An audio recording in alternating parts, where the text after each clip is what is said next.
የተከበራችሁና የተወደዳችሁ ተመልካቾቻችን ይህ የድሬዳዋ ቴሌቪዥን ነው። አሸዋ ሜዳ ነው። ይድነቃቸው ዘውገ ቦቸራ በዳኝነት ህይወቱ ሌሎች ይከብዳቸዋል የተባሉ ጨዋታዎችን መርጧል። ከእድሜያቸው ውስጥ 43 ዓመቱን በስፖርት 40 ዓመቱን በእጅ ኳስ ስፖርት አሳልፈዋል። እንዴት ተሸነፍን? እንዴት ጎል ገባብን?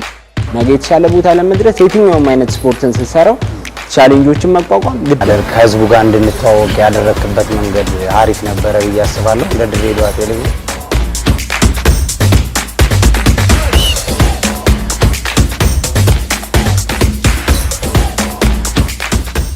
ሰላም ጤና ይስጥልን። የተከበራችሁና የተወደዳችሁ ተመልካቾቻችን በያላችሁበት ሰላም ከናንተ ጋር ይሁን። እንደምናችሁ። ይህ የድሬዳዋ ቴሌቪዥን አሸዋ ሜዳ ተጀምሯል። ባሳለፍነው ሳምንት ከኢንስትራክተር መንግስቱ በቀለ ጋር ቆንጆ ቆይታ አድርገናል አይደል? ዛሬ ደግሞ እንቀጥልና በ30 ደቂቃ ውስጥ አባይን በጨልፋ የተወሰኑ ታሪኮችን እናነሳለን። እንቀጥላለን። ከዚህ ከልጅም አረፈች። ከዛ 3 ቀን ሳይሞላ ኳስ ገባ። የዛ ጊዜ ኢዚያ ሰፊ ታህተት አሰጠው። አዎ የዛ ወኪል ነበር ሰውየው። እሺ እሱ በጣም ገርሞት እንዴት ካዘለ ተነስቶ ጫወተ ምናምን ብሎ ያውም እንግዲህ አዝንተኛ ቁጭ ብሎ ነው ያስኬድኩት ያጫወቱት ያንን እሱ ወስዶ ዘገበው። እንደውም ምን አሉ እሳቸው በወሬ ደረጃ ሰምቼ ነበር፣ አሁን ግን አንተን አረጋገጥከው አሉ። ማለት ከዛ ቤት አለ እንደዚህ የተጫወተ ካዘለ ተነስቶ እኔ ማን እንደሆነ አላውቅም። እኛ ሀገር አይደለም ማለት ጭሮ ሳይሆን እንደ ሀገር ደረጃ እኔ የዚያድ አሸዋ ሜዳ ላይ ኢንተርቪው ሳደርገው ልጁ ጠዋት ቀብሮ ከሰዓት የጨርቃ ጨርቅና የባቡር ደርቢ ተጫውቶ ጎል እንዳስቆጠረ በቃ እሱም ሊሆን ይችላል እንግዲህ ታሪኩ እንደዛ ብለው አሉና እንደዛ በዛ ነው። ከዛ ጭሮ ስፖርት ኮሚሽን ሰራ። ጭሮ እንግዲህ እኔ ተጫዋች ሆኜ ያለው ጓደኛ ነው ኮሚሽነሩ። አንድ ኮሚሽነር ከላይ ያለ ታች ወርደ የምታገኘው ሰው ሀብቱን ነው። ይሄ ውድድር ስልጠና ክፍል የሚባል የላቸውም፣ ሰውም የለም ቦታው ላይ። ከዛ እኔ እየተጫወቱ ነበር ያለሁት። እሱ ጓደኛ ስለነበረ ከሂርና መጥቶ ነው እዛ ተሹሞ ስፖርቱ እንዲመራ ኃላፊ ያደረጉት። ከዛ ውድድርና ስልጠና ክፍል ሰው ስለሌለው አግዘኝ አለኝ። የግዴታ ኳሱን ማቆም ነበረብኝ፣ ምክንያቱም አንተ ውድድር ክፍል ሆነ የተጫወትክ አይቻልም። ስለዚህ በቃ ኳሱ እንደዛ ካልከኝ ኳሱን ማቆሜ ነው። ኳሱን አቁሜ ወደዛ በቃ ከዛ ውድድሩን መምራት ጀመርኩላቸው። ውድድር ክፍል ሆኜ ማለት በአማተርነት ነው። ከዛ ስልጠናም ክፍል ነኝ፣ ስልጠናም እሰጣለሁ። ያው እግር ኳስ ኢንስትራክተርን ኮርስ ወስዶት እዛ ስልጠናም እሰጣለሁ፣ ውድድሩን መራላቸው ነበር። በዛ ነው በኮሚሽን ውስጥ በአማተርነት። የአማተር እንግዲህ አስበው ውድድርና ስልጠና በጣም ከባድ ነው። እና ያን 2 ዓመት 3 ዓመት ሰራውላቸው። እስከዛ ድረስ አልተቀጠርም ነበር። በጭሮ እናንተ የነበራችሁበት ወቅትና ከናንተ በኋላ ስፖርቱ በጣም ልዩነት አለው። በተለይ እናንተ ከለቀቃችሁ በኋላ እዛ አካባቢ ያለው ስፖርት መዳከሙ ይነገራል። በጣም የተቀዛቀዘው ማለት እኛ በነበርን በጊዜ እንደዚህ ነው። በቃ እኛም ውስጣችን ስላለ እኔም ወደ ኮሚቴው አጠናቀርኩ። ልክ እኛ ስንሄድ ህዝብ ስፖርት በጣም ነው የሚወደው። በጣም ለብሔራዊ ቡድን ተጫዋች ወጥቷል። ከዛ ጫላን ታውቃታለህ? ጫላ አጥቂ ነበረችዋ ከጭሮ ነው ለብሔራዊ ቡድን የወጣችው። ከዛ ወታደር ሆና ማለት ነው። እና ሲቡድን እኔ እንትን ነበር ኢንስትራክተራቸው ሆኜ እንትን አለ። ወደ ድሬዳዋ የመጣኸው በዝውውር ነው የመጣኸው። ግን ወደ ድሬዳዋ ከመጣታችን በፊት ስለ ዲግሪ ኮተቤ አውራኝ። ዲፕሎማ ነው። ዲፕሎማም ዲግሪውም እዛ ነው። ዲግሪው እዚህ ነው ድሬዳዋ ላይ ነው። ዲፕሎማ ነው እዛ እየተማርኩ ዲፕሎማዬን ጨርሼ ያስኩኝ። ከያስኩ በኋላ ትምህርት ቤታችንም መለወጫው ጋር ኦሮምኛ ነው መግባቢያ ቋንቋውም።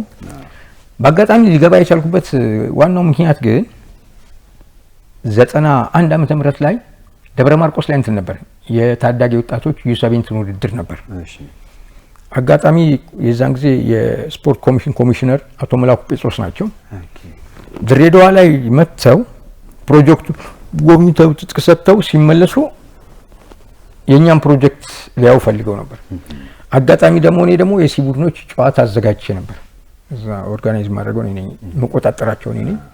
ፕሮጀክት ተከፍቷል ማለት ነው። እና ፕሮጀክት ለሰን ፕላን አርብ ነው የሚያስገቡት።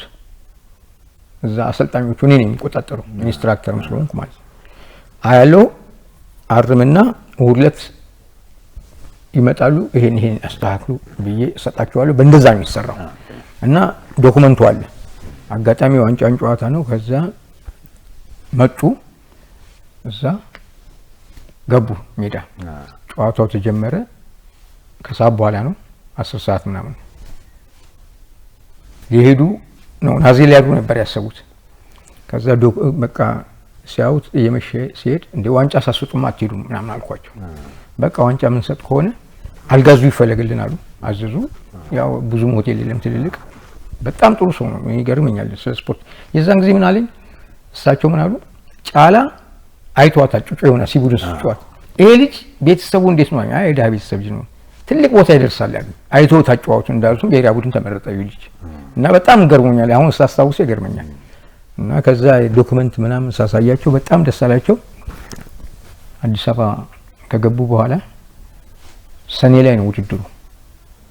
ሰኔ ላይ ደብረ ማርቆስ ላይ ይካሄዳል። በአስቸኳይ ያሰበ ተፈሩ ልጅ እዛ ጭሮ ያየነው ልጅ ደብረ ማርቆስ እንዲገባና የፌዴራል ስፖርት ኮሚሽን መራጭ እንዲሆን። ሁለት ነው፣ እግር ኳስ ፌዴሬሽን ለብቻ ይመርጣል እና አቶ ሰውነት ቢሻው ምናምን የእግር ኳስ ፌዴሬሽን መራጭ ናቸው።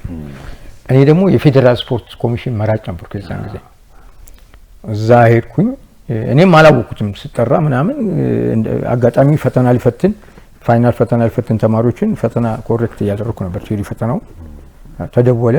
ቢሮ አለቃ ጋር የተደወለው ምንድን ነው? ከኦሮሚያ ነው፣ ፌዴራል ለኦሮሚያ፣ ኦሮሚያ ለኛ። ከዛ አለቃ እሱ አለቃ ደግሞ እረና ምንድን ነው? ጓደኛዬ ነው እንዳልኩ። ምንድን ነው ስለው ደብረ ማርቆስ ገብተህ ነገ እንድታርድ ተብለሃል። ምን ለምን? ኧረ እኛ በቃ ትእዛዙን ለምን እንደሆነ አናውቅም። እሺ ያልታጠበ ልብስ ከታስቼ ለዳይሬክተሬ ፈተናውን ኮሬክሽን አደረኩና ሰጠው። በዛ ተነስቼ ሄድኩኝ። እዛ ሆኜ ስመርጥ የድሬዳዋ ስፖርት ኮሚሽን ኮሚሽነር አቶ አሸናፊ እጅጉ ናቸው። አቶ አሸናፊ እጅጉ ያው እኔ የፌዴራል መራጭ ነኝ። እኔ ሞቷል ጋሽ ሲሳይ ዘለቀ ኮተቤ መምህራን ነው እሳቸው እና አቶ ጌታሁን ገብረ ጊዮርጊስ ሶስታችን የፌዴራል ምርጫ የምንሰራው። አቶ ጌታሁን ገብረ ጊዮርጊስ ጠቅላላ ስራውን አንተ ስራ ብለው ሰጡኝ። ከዛ እየሰራው ያለው ከማን ጋር ነው የምንገናኘው? ከና አቶ አሸናፊ እጅጉ ጋር ምናምን አብረን ቁጭ ብለን እናወራለን። ከዛ ድሬዳዋ መግባት እፈልጋለሁ አልኩ። ምንድነው ያለህ እሱኝ? ዲፕሎማ አንስላችሁ ወይ ዲግሪ ብትሆን ይወስድ ነበር። አይ በዲፕሎማ ቢሆን ቦታ ይፈልግ መምረጥ ሰራል። አዎ ከዛ በቃ ስትመጣ አናግረኛሉ። መጣሁ። እረፍት ስመጣ እዚህ እናቴ እዚህ ነበረች የዛን ጊዜ። እሷ ጋር ስመጣ እረፍት እስቲ ለምን አንድ ሳምንት ከተቀመጥኩ በኋላ ለምን ሄጄ አልጠይቅም ምናምን ብዬ አሸናፊ ጋር ሄድኩ። ወዲያው ስልክ ደወሉ። ጋሽ አስፋው ናቸው ደግሞ የትምህርት ቢሮ ስፖርት ዲፓርትመንት ሄድ። ጋሽ አስፋው ደግሞ አስተምሮኛል። 4ኛ ክፍል 3ኛ ክፍል አስተምሮኛል።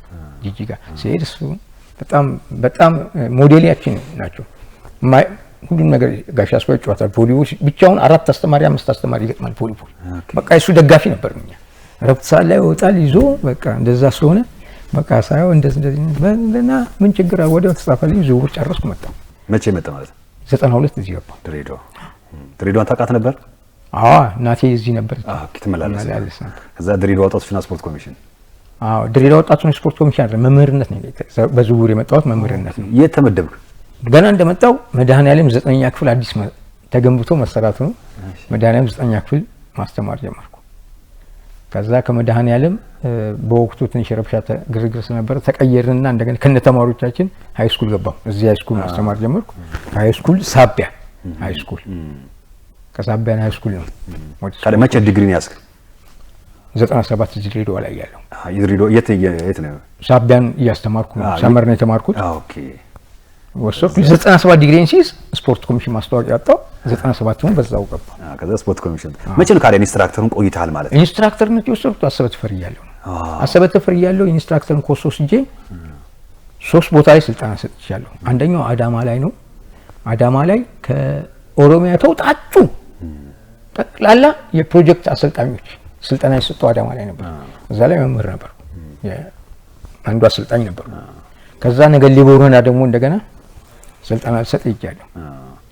ከዛ ቀጥሎ ደግሞ እዛው ጭሮ ደግሞ የአሰልጣኝ ስልጠና ስጫለሁ። እዛ ነው ኮርስ መስጠት ጀመርኩት ማለት ነው። ወረቀቱን ይዤ ነው የመጣው። ከዛ ኢንስትራክተር ነው። እዚህም ስመጣ በቀጥታ እግር ኳስ ፌዴሬሽን የሄድኩት አስተማሪ እያለሁ ማለት ነው። ወረቀቴን አሳየኋቸው። ከዛ ፕሮጀክት ተቆጣጣሪ ነበርኩ። ድሬዳዋ ላይ ከወጣቶችና ስፖርት ኮሚሽን ከመስራት በተጨማሪ ብዙ ቡድን እኮ አሰልጥነሃል።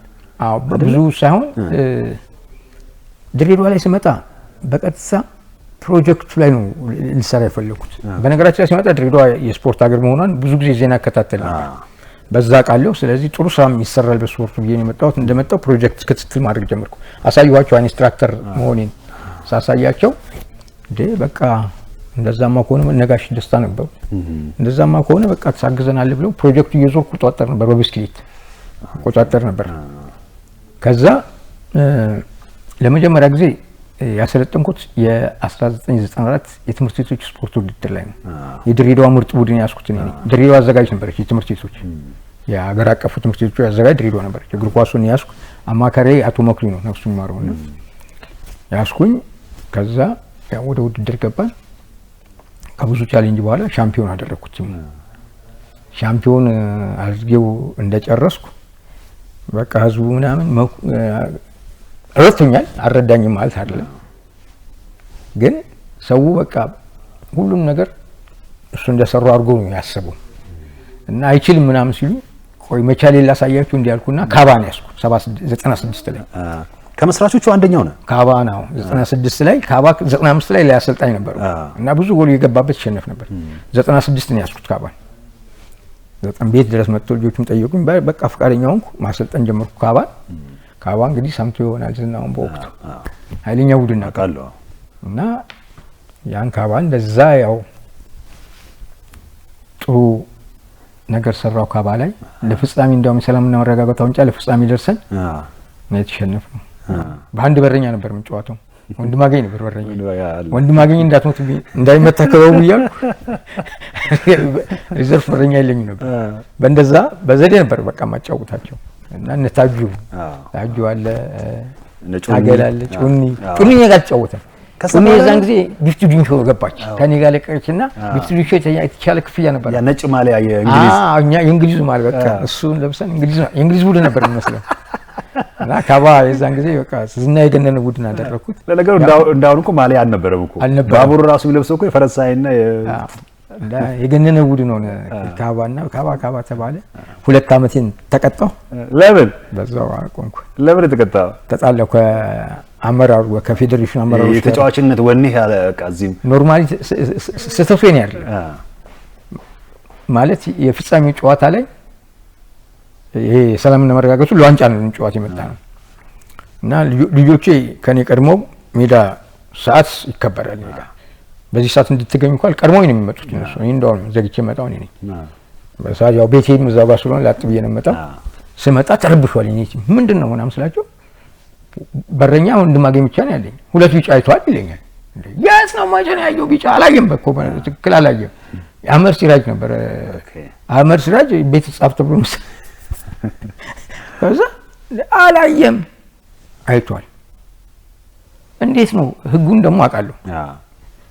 ቢጫ እኮ ሜዳ ላይ ነው የሚሰጠው። ቀይ ሲሆን ነው ረብሻ ያስነሳል ካልክ ረዳቶችን ትጠራና የዳኛ ኮርሶች ይያሉ ረዳቶችን ትጠራና እንደዚህ ቀይ የሚያሰጠው ጥፋት ነበር። ነገር ግን ጨዋታው ሊረብሽ ይችላል ምናምንና ይሄን ታሳቢ አድርጉ ለምትል ቢጫ ግን ኮን እዛው ነው የሚሰጠው። ከዛ ሰጥተናል አሉ። ከዛ ስመጣ እንደዛ ከዛ እንዴት ጋሽ በለጠ ነበሩ ጸሐፊው፣ ጋሽ መኮንን ደግሞ እንትን ነበሩ ፕሬዝዳንት ነበሩ። ከዛ መጣውና ጋሽ በለጠ ጋር ስናገር ጋሽ መኮንን ተቆጣኝ። አቦኔ አማተር አገልጋይ ነኝ አልኩ። ምን ገንዘቤ እውቀቴም ጉልበቴን አውጥቼ ለምሰራው ደግሞ ነገር ይሄን ያህል ምንድነው? በቃ እናንተ አይገባም ብላችኋል አይደል? ዋንጫውን ወስዶ ማስቀመጫ የለኝም እኔ ነኝ ቤቴን የምወስደው።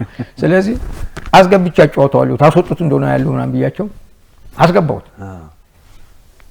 አስመዘገብኩት። ከዛ ሌንሲያው አየለ ነበር ጸሐፊው አየለ ጋሻው መጣችና በቃ ይጫወት ተብላላል ባትሉም አስገብቼዋለሁ እኔ። ከዛች ያቺን ነገር በመናገር ቂም ይዘውብኝ ጠብቀው አንድ ቀን ጨዋታው የጫወት ከባንካ ነው ከኢትዮ ሲሚንት ጋራ የእንትን ለማለፍ አራት ቡድኖች ምናምን የለም የሚሄዱት ወደ እንትን ብሔራዊ ሊግ መግባት ክልል ክለቦች የሚሄዱት ቡድኖች ላይ ማለት ነው። ያ የኛ ቡድን ውጤት መለየት አለበት። እና ስለዚህ የግድ የኛ ጨዋታ መካሄድ ነበረበት። ያን ውሳኔ ለመወሰን ቀድሞ ነበር የሚወሰነው እና ከዛ ገባን እየተጫወትን እያለን ታጁስ ተሰራና ጎል ገባ አንድ። ከዛ እንትን እያለን በጣም ተጫነን። እንትን ወርቁ ነበር ዳኛው። ተጫነን። ምንም አልናገርም። ልጆቹም ብቻ መክሮ እየመከርኩ እያለው ታጁን በቀይ የመነገለው በጣም ተናደድኩ። ምን አደረግ? ቀጠልን ጨዋታ። ከዛ ጨዋታ ይረበሻል፣ ይቆማል፣ እናረጋጋለን፣ እናስገባለን፣ ይረበሻል፣ ይቆማል። አለቀ 90 ደቂቃ ሲያልቅ ስንት እንግዲህ ጨዋታ ተረብሾ ከ5 ደቂቃ በላይ ቆሟል። 6 ተጫዋች ሲቀየር እያንዳንዱ የፊፋ ህግ 30 ሰከንድ ይባክናል ይላል። 3 ደቂቃ ትል ጨዋታ ተረብሾ ባቻ ከ10 ደቂቃ በላይ ባከናለን። ደግሞ እኛ ይዘን እየቀጠቀጥን ነው። በቃ ልናገባ ነው። በቃ ይዘን ወጥረናቸዋል፣ አቅቷቸዋል። በቃ ጎል ማግባት ነው የቀረን። በዛች 10 ደቂቃ ብቻመር እናገባለን። ከዛ ስንል 2 ደቂቃ ጨመረና ነፋው። አንዴ ታልኩት 2 ደቂቃ እንዴት ጨምራለህ? በር እንትን ላይ ነው የቆምኩት መስመሯ ላይ። ልጆቹ ሊናገሩ ሲሉ ግቡ እያስገባው እነሱ ወርቁ አልኩት። አቤት እንዴት 2 ደቂቃ ብቻ ጨምርልናለህ ምናምን አልኩት ስለው አይ በቃ አልቋል አለኝ። ይሄን ቡድን የገደላችሁት ያሳዝናል ብዬ ሄድኩ። በቃ አልተናገርኩም ሌላ ነገር። ከዛ ቆይቶ ያው ምርጡን አሰልጥኝ እኮ ነው ድሬዳዋ የሚሄድ የዛን ጊዜ ተጎራባች ክልሎች ውድድር ነበረ። ምርጡን እኮ ቡድን ላይ ነው የሰጡኝ። አሰልጠኝ እንደ ነገ ልሄድ እንደ ዛሬው 2 ዓመት ተቀጣል የሚል ደብዳቤ ደረሰ። ከዛ በቃ አቆምኩ አሰልጣኝነቱ ማለት ነው። በዚህ መልኩ ነው እንግዲህ ከአሰልጣኝነቱ ይወጣ እና ያው እኔም ተውኩት። ከዛ ግን በኋላ ያው ሲጨርስ ስፖርት ኮሚሽን ገባ። ስፖርት ኮሚሽን ከገባ በኋላ ደግሞ ወጥቶ ማሰልጠን አይቻልም። ምርጥ ግን ሴቶችን አሰልጠኛለሁ 2 ጊዜ ሐዋሳና ዝዋይ። በቃ ሴቶች የሴቶች ስፖርት ድሬዳዋ ላይ ሞቶ ነበር። በነገራችን ላይ መናገር ካለብኝ ልናገር። ሴቶቹ ቁጭ ብለዋል በቃ እና ሀረሪ ይሄድና ሻምፒዮን ሆኖ ይመጣል።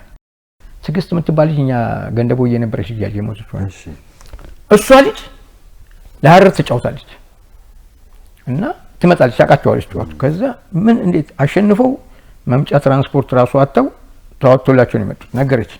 ከዛ እንዴት በጣም ሊያዘኝና ማህደርን ታውቃታለህ? ባጃጅ የምንሄደው እነሱ አሉ እንዋ ምስግና ራሷ እነዚህ አሉ። ከዛ ለምንድን ነው የድሬዳዋ ሴቶች ያጫወቱ 6 ዓመት ነው 7 ዓመት በኢትዮጵያ ሻምፒዮና ተሳትፈዋል። በቃ በል ሰበሰብኳቸው። ሰለሞን አልዩ ነበር ስፖርት ኮሚሽን። ከዛ ነገርኩት እኔ ሴቶቹን እያዘጋጀው ነው መሄድ አለባችሁ ነው። ከዛ እሺ አለኝ። ወስጄ አሳየሁት። እሱም ደስ አለው።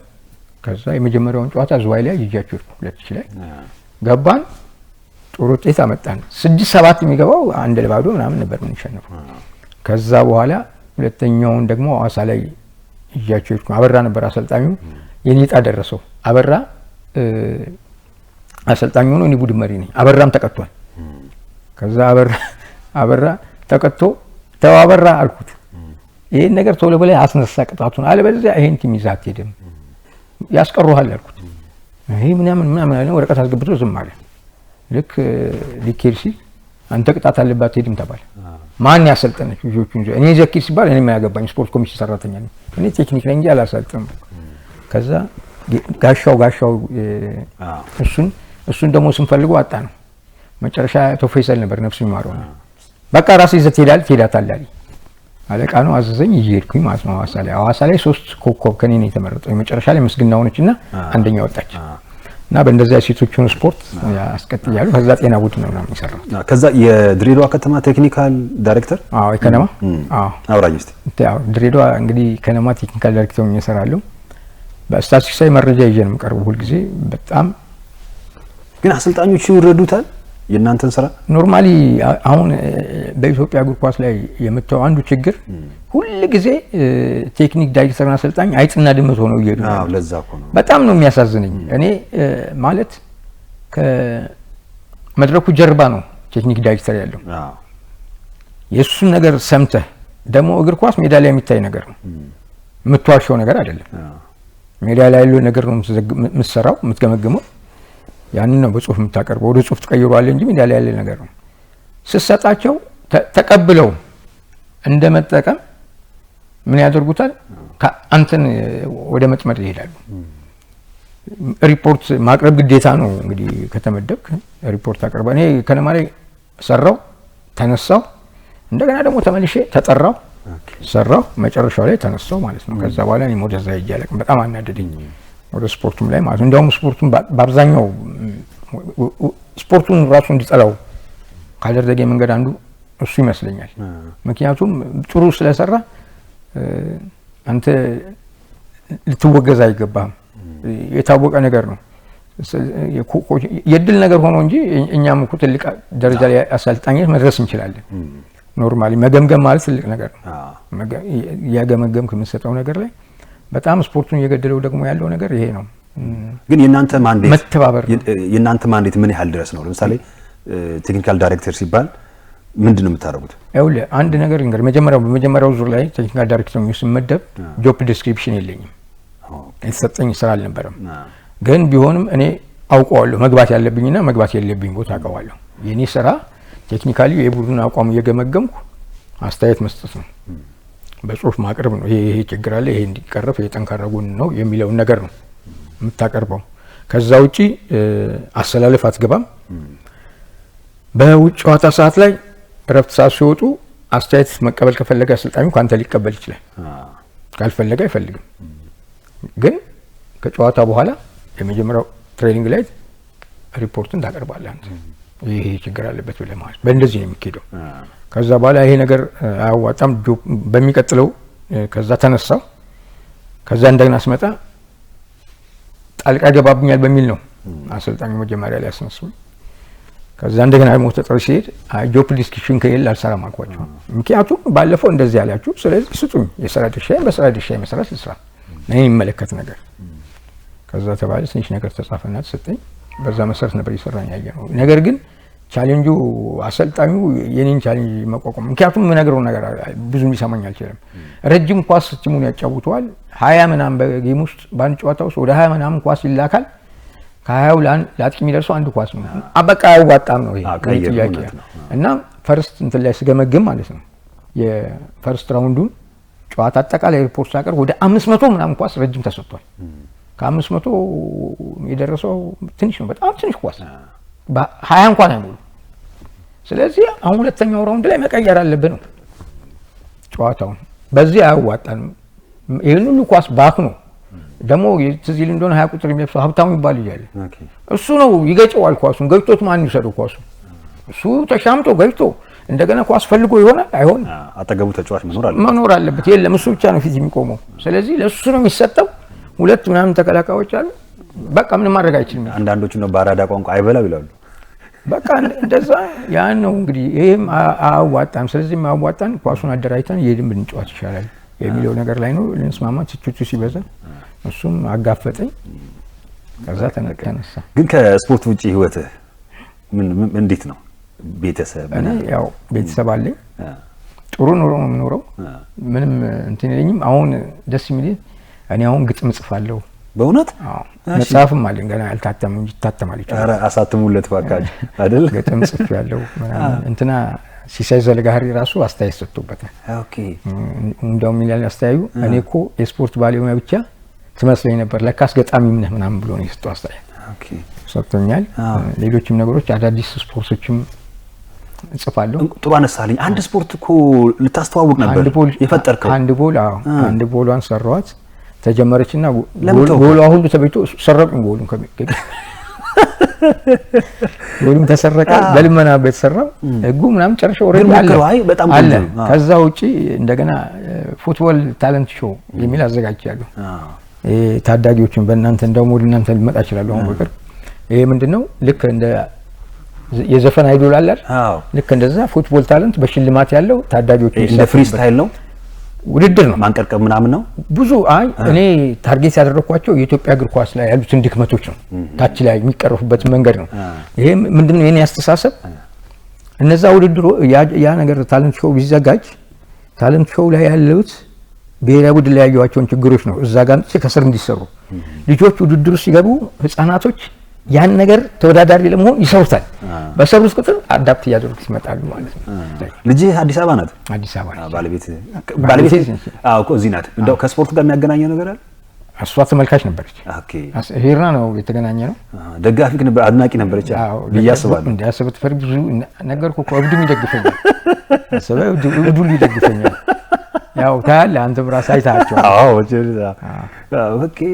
መጌ እንዴ በጣም በቃ አጥቂም ስለነበርኩ ጎል ሳላገባ ስለማልወጣ ቡድኔንም ደግሞ ይዤ ነው የምወጣው። ስለዚህ በዛ በቃ ገነት ወጣለሁ። የመንጌ ስፖርት የሚጀምረው ከእናቱ ማህፀን ነው ይላሉ። አዎ ማለት እንዳለ በቃ በህፃንነቴ ነው እኮ ህይወት እንዳለ በህፃንነቴ በጣም ኳስ ወዳለሁ። ሰፈር ውስጥ በጭር ኳስ ጨዋታለሁ። በነገራችን ላይ እናቴ ሌላውን ልብሴን ሁሉ ስታጥብልኝ የስፖርት ትጥቄን ግን አታጥብልኝ። ለምን እንዳትሄድ አይደለም ጭቃ በጭቃው ነው የምመጣው። በቃ ሄደህ ራስህ ጠብ ትለኛለች። ገዘፍ ስፌዝ መንችኮ ነገር ተነሳለ ወራፍሷል። በጣም ነበር የምንሰራው እኛ እዛ ለብቻችን ትሬኒንግ ሲባል ተጨማሪ ትሬኒንግ እንሰራለን እኛ ወተን። ደግሞ ጅጅጋ እኮ ለጥ ያለ ማዘጋጃ ትምህርት ቤት የሚባል አለ። እዛ ነው የምንሰራው። ሄደን ህፃን ሆነን እዛው ሰፈር ውስጥ አለች ትንሽ ሜዳ። ከዛ እንዳልኩ ሸቱ ዲድሞ ጠጅ ቤት ፊት ለፊት ያለው ሜዳ ላይ ሰው የሚያየን ነው እሱ ከ11 ሰዓት በኋላ። ከዛ በፊት ያለውን ሰፈሩ ውስጥ ትንሽ ሜዳ ላይ እንጫወትና ከዛ ተሰብስበን እዛ እንሄዳለን። ሰው ስለሚያጨበጭ ምን ስለሚል እዛ ሄደን እንጫወት ነበር። እውነት ነው። በጣም ነው የማመሰግነው መንጌ። እኛም ጓደኛሞች ነን። ምክንያቱም ከእናንተ ብዙ ነገር እንማራለን፣ እየተማርንም ነው። ገና ደግሞ ወደፊትም ብዙ ነገር እንማራለን። አንተን የመሰለ ታላቅ የስፖርት ሰው እውነት አባይን በጭልፋ ነው ቃለ መጠይቅ ማድረግ በመቻል ኩራት ነው የሚሰማኝ። ባለፈው አዲስ አበባ አብረን ሆነን ከአንተ ብዙ ስማር ነበር። ምክንያቱም አንተ የምታወራው እያንዳንዱ ነገር በእድሜ በትምህርት ያመጣው የተሸከምከው በጣም ትልቅ እውቀት ነውና ብዙ ነገሮችን ገና እንማራለን ብዬ ነው የምጠብቀው። በጣም ነው የማመሰግነው። አንተን ለማስታወስ ነው እንጂ ያንተን ታሪክ በሙሉ ለማቅረብ ብቃቱም ሰዓቱም አቅሙም የለንም። በጣም ነው የማመሰግነው። እንደው በመጨረሻ የምትለው ነገር ካለ እድል ስጥ። እኔ በመጨረሻ አንድ ሀሳብ የምሰጠው ነገር ቢኖር ምንድነው ተጫዋች ስንሆን በተለይ አሁን ተጫዋች ስንሆን ሁሉም ነገር ከአሰልጣኝ ልንጠብቅ አይገባም። ማለት ከጓደኛ ምክር ይገኛል፣ ከሌሎችም ሰዎች። አንዳንድ ጊዜ ተጫዋቾች ብልጥ መሆን አለባቸው። ባለሙያዎችን እስቲ ጨዋታዬን ይልኝ ብለው የመጋበዝ ከአሰልጣኛቸው ብቻ የሚጠብቁ ነገር ከሆነ የፈለጉት ደረጃ ላይ ሊደርሱ ይችላሉ። አንዳንድ ባለሙያዎችን እስቲ የሚጫወተውን ጨዋታ ይልኝ፣ አሰልጣኞችን ቢሆን ቡድናቸውን የተሻለ እውቀት አላቸው የሚሉትን ሰዎች ጋብዘው እስቲ ቡድኔን ገምግምልኝ የሚለው ነገር ሊለመድ ይገባል። ተጫዋች ደግሞ ስንሆን ማሰብ ያለብን ሁሉ ጊዜ አንደኛ የሰልፊሽ ተጫዋችን ያልወደው። ሰልፊሽ ማለት ምንድነው? ለራሱ ስሜት ብቻ የሚጫወት ተጫዋች አለ። በቃ ኳስ ይዞ ተጥመልምሎ ሲነጠቅ ሰው ነጥቆ ያመጣውን ኳስ እንደገና ተቀብሎ እንደዚህ አይነት ተጫዋች ደግሞ አንሆን። ሁሉ ጊዜ ቲም ወርክ እንደሆነ እግር ኳስ ማወቅ አለብን። ወኔና እልህ ሊኖር ይገባል። ፍራቻ የሚባል ከውስጣችን ማውጣት አለብን። ተጫዋች ከሆነ የፈለገ ቡድን ቢሆን እናሸንፋለን ብሎ ነው መግባት ያለበት አንድ ቡድን። ልባም መሆን አለበት። ከዛ ሜዳው ሲገባ ደግሞ ሜዳው ላይ ያለውን እንቅስቃሴ ማንበብ የሚችል መሆን አለበት ተጫዋች። ተጫዋች በቦታው ላይ ያለውን ተጫዋች ተከላካዩን ባህሪ ካላወቀ እንዴት አልፎት ያገባል? አጥቂ ከሆነ ተከላካዩስ የአጥቂውን ባህሪ ካላወቀ እንዴት አድርጎ ነው ኳስ እንዳይገባ የሚከላከለው? ሁለት ነገሮች ናቸው እግር ኳስ ላይ ያሉት፣ ጎል ማግባትና ጎል እንዳይገባ መከላከል ነው። ሌላ ነገር የለውም። ብዙውን ጊዜ መጠበቅ የሚገባን ነገር የመጠበቅ ነገር ብዙውን ጊዜ አሁን ጨዋታው ላይ ስታይ ባዶ ቦዳ ላይ የሚቆሙ ልጆች ታያለህ ምናምን ነው። ሜዳውን ማንበብ ያስፈልጋል። የምናየው ጨዋታ አሁን ማንቸስተር ምናምን አርሰናል፣ በነገራችን ላይ እኔ ውጪዎች አይቼም አላውቅም በእውነት። ይሄ ማንቸስተር ደጋፊ ምናምን አይደለሁም፣ የማንም ደጋፊ አይደለሁም። ኳስ ያለው አሁን ደግሞ የማየው ሞባይል ላይ አፕሊኬሽን አውርጄ እዛ ጭኜ ነው የማየው። እኔ ጨዋታውን ነው የማየው። ምክንያቱም ጨዋታ አሁን ጤና ቡድን አሰልጥናለሁ። የኔን ጤና ቡድን በእንደዛ ነው የምቀርጻቸው። ሲጫወቱም ማድረግ ይውላቸዋል። ጋብዘ ጨዋታውን ነው እንጂ የምታዩት እናንተ ያለውን ነገር እውቀታችሁን ቀስሙበት አድርጉት እንጂ ማናሸነፍ ድጋፍ ስሜት ውጡ። አዎ በቃ ደጋፊ ኮንክ አይታየም የሚሰራው ስራ። ስለዚህ አሁን እግር ኳስ ዘምኗል፣ በጣም ዘምኗል። የጭንቅላት ነው። ዝም ብሎ በደመነፍስ የምትጫወቱ ወይ በጉልበት የምትጫወቱ ጨዋታ ብቻ ነው። በእርግጥ ጉልበት ያስፈልጋል፣ ነገር ግን ጭንቅላት የበለጠ ይሰራል። ጭንቅላት ያለው ተጫዋች ቀጫጫም ሆነ ሜሲን ታይዋለህ ጨዋታል። ስለዚህ እንደዚህ አይነት ነገር ስላለ ተጫዋቾች ራሳቸውን ለማብቃት ደግሞ እንትን ታርጌት ይኖራቸው። ማለት ታርጌት አብዛኛው የለውም። ከዚህ ቡድን ወጥቶ እዛ ቡድን ኖ፣ ይሄ አይደለም።